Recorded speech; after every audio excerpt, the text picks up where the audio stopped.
So I rise to support the union budget in letter and spirit, and I want to put my observations forthwith.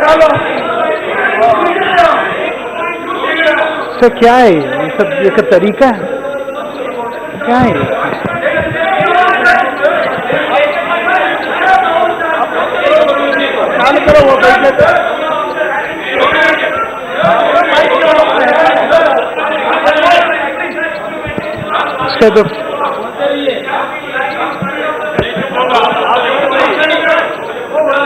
Sir हम लोग कोई दंगल तो कर नहीं रहे, आप आग्रह कर लीजिए.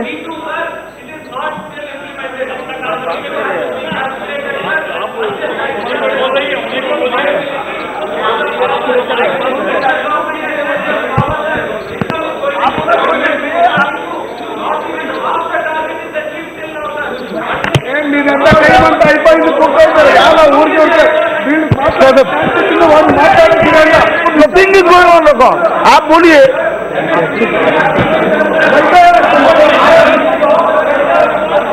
So the budget is always a consultative process, and where do we? So, sir, I cannot speak like this. I'm sorry.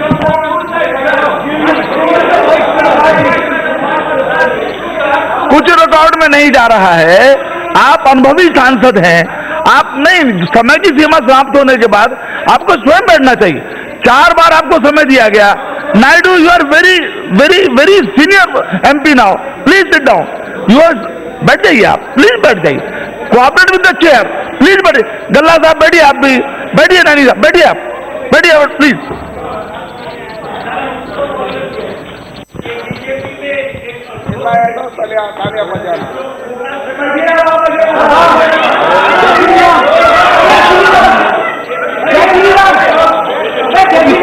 अरे भाई, ओ विधुड़ी साहब, विधुड़ी जी, विधुड़ी जी, विधुड़ी जी, please.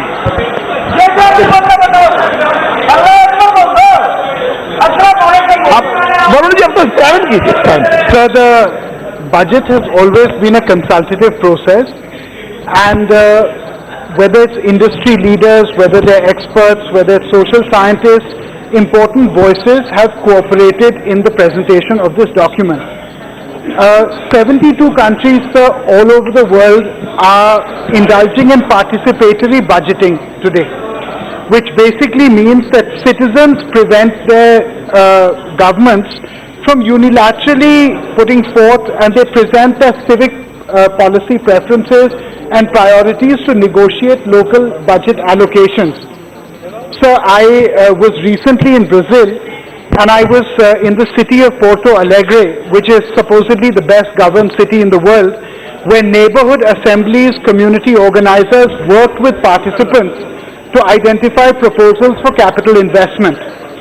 So my question is that, can the government initiate a new kind of budgetary process, slowly with pilot projects expanding forth, where we share our economic and financial position with certain sections, with delegates that have been elected by community organizers, by several parts of the country, and then offer them a forum for some kind of public demand? Is it possible, sir? Because I think that the government's budgetary spending would be more closely tied to actual needs. Were that to happen, it would make the budget more representative and accountable. So my next point is on wage inequality, which remains a serious obstacle towards social and inclusive growth. So in India today, I was looking at the fact that we were the first developing country in the world to put the Minimum Wage Act in 1948. But till date, sir, there is no directive to the Minimum Wage Act. If, for instance, we look at the fact that 30% of workers are not really protected by the law in any manner, the fact that there is no provision in the Minimum Wage Act 1948 to cover all workers. So if we go deeper into this, there is a scheduled employment and a scheduled job category. Scheduled employment is a sector, so tea plantation, mining, etc. And a scheduled employment refers to a job type for unskilled workers. Now, in the state of Mizoram, sir, there are only 3 scheduled employments, where in the state of Assam there are 102. Does that mean that in the state of Mizoram people are only doing 3 kinds of work? It's something for us to think about. Even when we look at the significant variations between the lowest minimum wage rate, which in Delhi is 538 rupees and in Nagaland is only 115 rupees. Assuming cost of living etc. are different, but even then, sir, the range difference between highest and lowest minimum wage rate in a given state in Kerala is 905 rupees and in Nagaland is only 16 rupees, which means whatever kind of job minimum wage rate you do in Nagaland, it's only just 16 rupees differential. How do you standardize this? So my request to the government is that we declare a national floor level minimum wage rate and incorporate it into the Minimum Wage Act 1948 through revision, because this will make it statutory, it will act as a benchmark for increasing minimum wage, and it will give workers rights to agitate and protect their demands at will. So can we have a universal basic income in our country?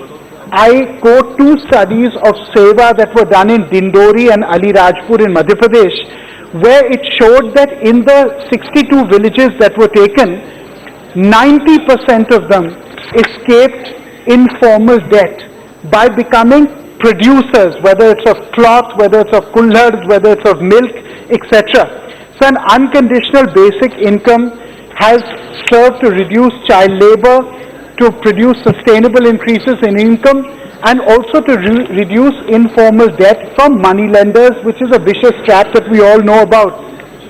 Sir, the British Economic Gazette says that in the time of Rajas and Maharajas in 1925, 1% of India owned 25% of India. So today 1% of India owns 73% of national wealth, and sir, the poorest minimum wage laborer will take 941 years, sir, to achieve what a top executive earns in 1 year. So when I want to discuss compensatory afforestation, I congratulate the government on the success of the Ujala Yojana, which has entailed distribution of 35 crore LEDs. But I would like to add that can we replicate the same model for solar stoves and battery chargers? So there are millions of people who are living off-grid electricity today. It will prove a major boost to them, both in terms of light and fuel, reduce our LPG burden, etc. So when we talk about afforestation, the environmental laws are old. So 90% of environmental laws were made before 1947, the ones we're carrying on with. So they are confusing, many of them contradict each other.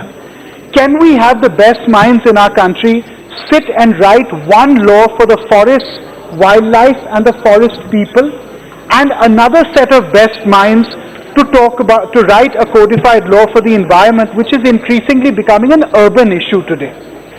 So can we have an institutional restructuring? Forested India, sir, accounts for 21% of India. But increasingly, when you look at the forest service, they are demoralized and in decline. So the working mechanisms of the forestry service must be similar to the army or to the police in terms of training and new methodology. We can have specializations for wildlife, tourism or protection, and it must be a specialized service. So you cannot have a forestry service official working in the passport office or in the RTO. It doesn't make any sense to me. So when we talk about financial independence, in the CAMPA authority, the Compensatory Afforestation Fund Management and Planning Authority, the Supreme Court has collected 54,000 crore rupees today in terms of what we called NPVs, which is net present value of forests that have been used for non-forestry purposes. So today all of this is lying with the ad hoc CAMPA authority. Not a penny has been spent. If we can once again bring the best minds into this and do a national afforestation program together, I think that there would be a lot of value add in this. So wildlife towns need to be boosted. Sir, Ranthambore in Savai Madhopur had zero revenue before 1985. Today it has a revenue of about 500 crore rupees a year, just one district. So if we look at Bharatpur, Chandrapur, Chikmagalur, Jabalpur, etc. across the country, can we not convert these into model green towns, mix them with the Swachh Bharat Abhiyan to put the best waste cycling processes in these towns, and of course put tourism in them? So on national employment policy, we need a national employment policy to lay out what kind of jobs the government, good quality jobs the government seeks to generate through investment and skilling methods. A roadmap for these quality jobs, also with tax incentives of entrepreneurs and reducing the regulatory burden. So a statistic is, it costs 26 lakh rupees to create one steel job in the country, and it costs 1 lakh rupees to create 9 textile jobs in the country. What we should be investing in is very clear to me, sir. When we look at the facts, sir, at an employment guarantee, so Europe was almost completely bankrupt in 2013. Greece had 60% unemployment, Italy had 50%, and Spain had 45%, sir. So Europe spent 3.5 billion euros putting an employment guarantee scheme where they said we will do 3 things. Either we will pay for your further education till you get skilled, or whatever skill you have, according to that we'll give you a job, or the third thing is we'll give you a traineeship or apprenticeship according to which you can get a job later. Can we do the same, sir? Can we create a national employment grid? If a company in Patna a construction company needs 300 welders, cannot we create a national employment grid where welders from Bhubaneswar can go and then work there? I mean, we need to now start thinking of big solutions. I want to end, sir, by talking about agriculture. It is true that the MSP hike fixed at 50% over A2 plus FL cost of production is a good step for Kharif 2018-19. However, the economic survey itself says that only 29% of crops are sold at MSP. So can we do 2 things? Can we introduce a landmark legislative intervention on right to sell at MSP? If we do this, I think it will save a lot of lives, sir. Also, sir, I read reports consistently over the last 10 years that over 20% of farmers, particularly in areas like Bundelkhand, etc., are not aware of MSP, etc. Can we do that? Sir, I just want to end with 2 points. One is we've spent a lot of time, sir, talking about water, but we reward states for behavior that is not best practice. So Madhya Pradesh has got double the water footprint for wheat of Uttar Pradesh. Punjab has got double the water footprint for paddy of the next state which has procurement.